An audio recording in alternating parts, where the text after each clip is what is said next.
पीहू के जाने के बाद शांतिपुर गांव फिर से सुंदर, शांत और लोग हंसी खुशी जीने लगे थे। एक रात गांव में एक शादी हो रही थी। पूरा गांव शामिल था। सब धूमधाम से शादी मना रहे थे और तभी गुड़िया जमीन में लेटे हुए आती है और अचानक उठकर सीधा दुल्हन को खा जाती है। ये देखते ही लोगों के बीच में अफरा तफरी मच जाती है। कोई भागता है, कोई चिल्लाता है और वो गुड़िया खड़े होकर एक बच्चों जैसा गाना गाती है और फिर एक के बाद एक सबको मौत के घाट उतार देती है और फिर वो गायब हो जाती है।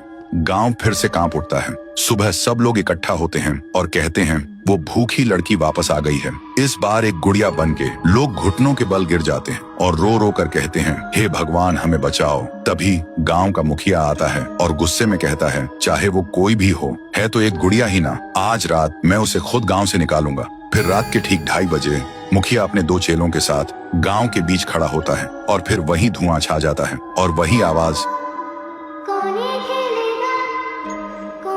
वो गुड़िया धुएं से निकलती है और सीधा मुखिया के पास चल के आती है। मुखिया कहता है, निकल जा मेरे गांव से, नहीं तो तुझे यहीं बिखरा दूंगा। गुड़िया हंसती है और कहती है, तेरे से पहले भी किसी ने ये सोचा था। और उसी पल वो गुड़िया बड़ी होने लगती है और अपनी पैर से तीनों को कुचल के मार डालती है।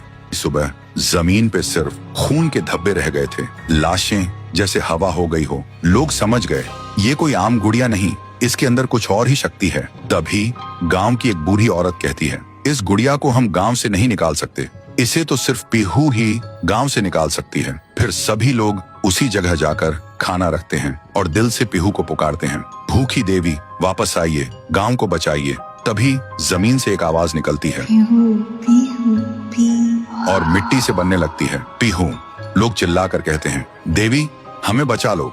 फिर रात होती है। वो गुड़िया गाना गाते हुए आती है, लेकिन अचानक पीहू उसके सामने आ जाती है। गुड़िया रुक जाती है। पीहू उसे पकड़ने जा रही होती है, लेकिन गुड़िया हवा में उड़ जाती है। पीहू भी उसके पीछे उड़ जाती है और अपनी आंखों से आग छोड़ के गुड़िया को जलाने की कोशिश करती है, लेकिन गुड़िया एक धुएं में छुप जाती है और फिर अचानक पीहू के पीछे आके उसे एक जोर का वार करती है। पीहू आसमान से जमीन पे आ गिर जाती है और फिर वो गुड़िया पीहू की शक्ति छीनने लगती है। पीहू की ताकत धीरे धीरे गुड़िया के पास जा रही होती है। कुछ देर बाद पीहू जमीन पे गिर जाती है। जब वो उठती है तो देखती है उसका शरीर धुंधला हो गया है और जब वो अपने आप को छू रही थी तो हाथ उसके शरीर के आर पार जा रहा था। वो वहीं गिर के रोने लगती है और जोर से चिल्लाती है, भैया, भैया, भैया। और उसकी आवाज सीधा उसके भाई के कानों तक पहुंचती है। तो दोस्तों, अगर आप देखना चाहते हो पीहू वर्सेस गुड़िया वर्सेस तुंग तुंग तुंग सहर, तो इस वीडियो को 1.5 लाख लाइक्स तक पहुंचाओ।